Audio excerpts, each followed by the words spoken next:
In today's video, we will unravel the story of one of the most prestigious luxury cars in the world. Most of us can only ever dream of riding the Rolls-Royce.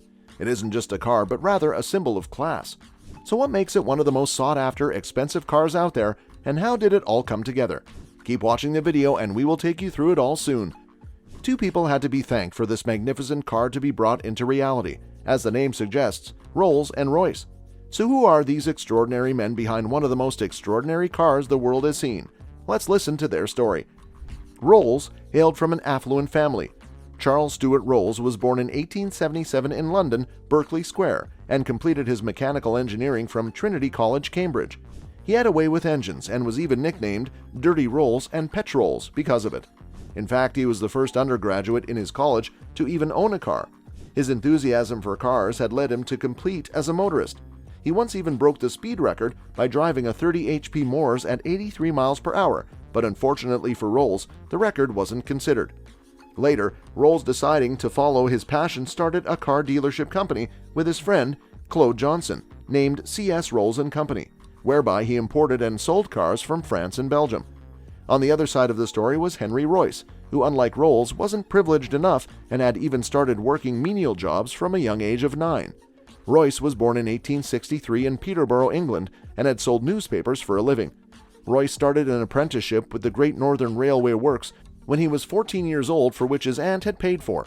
It is then, while working under some amazing engineers, that Royce realized his love for engineering and tried his best to educate himself in it. He studied on his own and soon landed a job with the Electric Light and Power Company. Working to develop several electrical components, he even patented several of his additions to the bayonet light bulb. So when was it that Royce started being passionate about cars? Thanks to his second-hand French de Decauville, the moment he owned it, he knew he was passionate about motor cars and wanted to build one. By 1903, Royce, like he had made up his mind to, designed and built his first petrol engine. In April 1904, he took his first ever Royce 10 HP motor car for a drive to the town. So how did the Royce car become the Rolls-Royce? Rolls had started to get frustrated he was able to sell only foreign imports.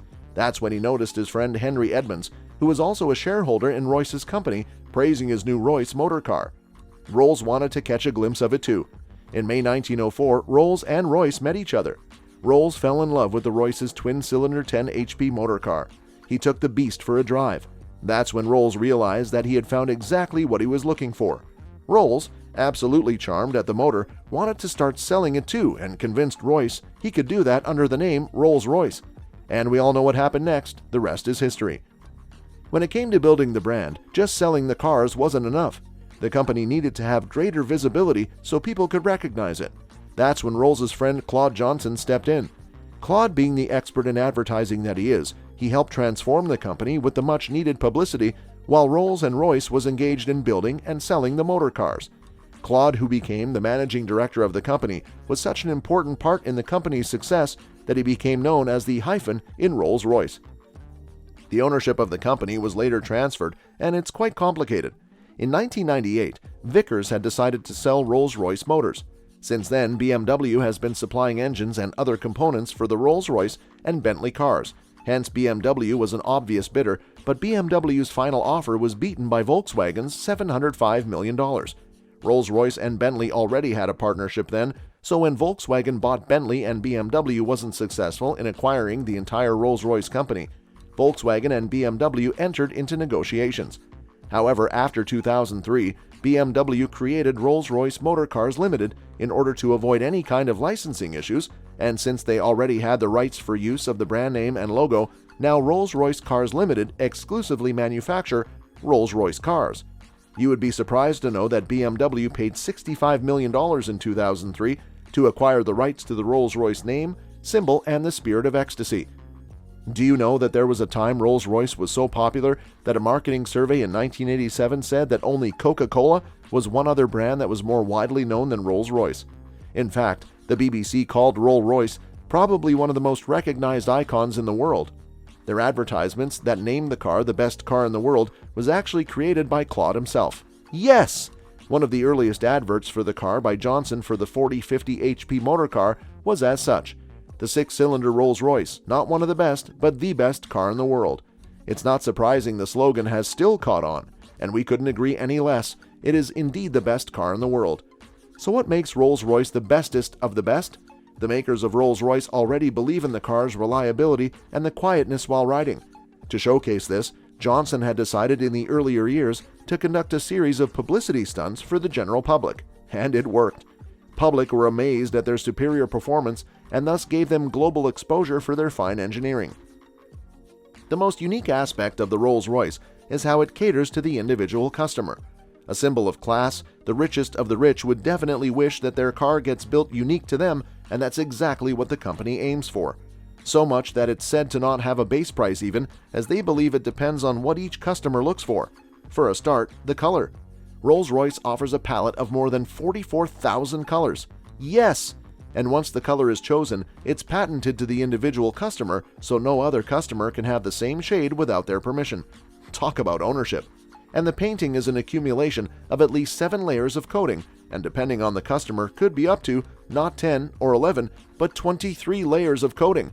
Not just that, as much as customer requirements go by, one can also create special effects with the paint. Like this one customer who was known to bring a bag of diamonds for it to be crushed and infused into the painting process so it could have that shiny finish. That would have been one spectacular and highly expensive car, isn't it? Just as individualistic the car is, so is the work done on it. Mark Court is said to be the coach liner, the man behind all the works of painting for the car by hand. The brush he uses is said to be made of natural hair in order to leave no brush marks, and Mark claims he is the only one within Rolls-Royce who can coach line freehand perfectly. And what's most surprising is all this work outside the car is not even the most expensive part of it. Rolls-Royce is known to stand out the most for its virtually silent ride, thanks to almost 300 pounds of acoustic insulation in the insides. The people who have got an opportunity to ride it say it glides like butter. There's almost zero sound while riding it, unlike the usual cars.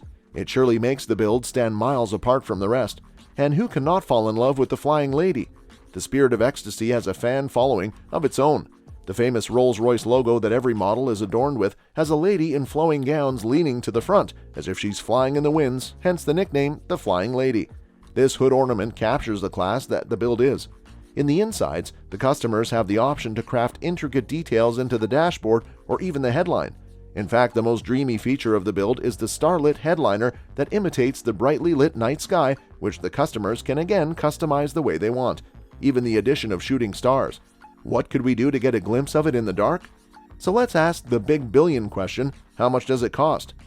Currently, the Rolls-Royce Phantom is priced at a base price of $458,000. The Rolls-Royce Cullinan is priced at a starting $327,750 and the Ghost at $334,000. While the Rolls-Royce Wraith is priced at $366,000, the Rolls-Royce Dawn is set at $368,850. Poof, that's surely a lot of numbers. Could we ever dream of affording this masterpiece? None can deny the fact Rolls-Royce's fine engineering definitely rules the world of automobiles. Do you agree with the makers that it really is the best car in the world? Let us know in the comments.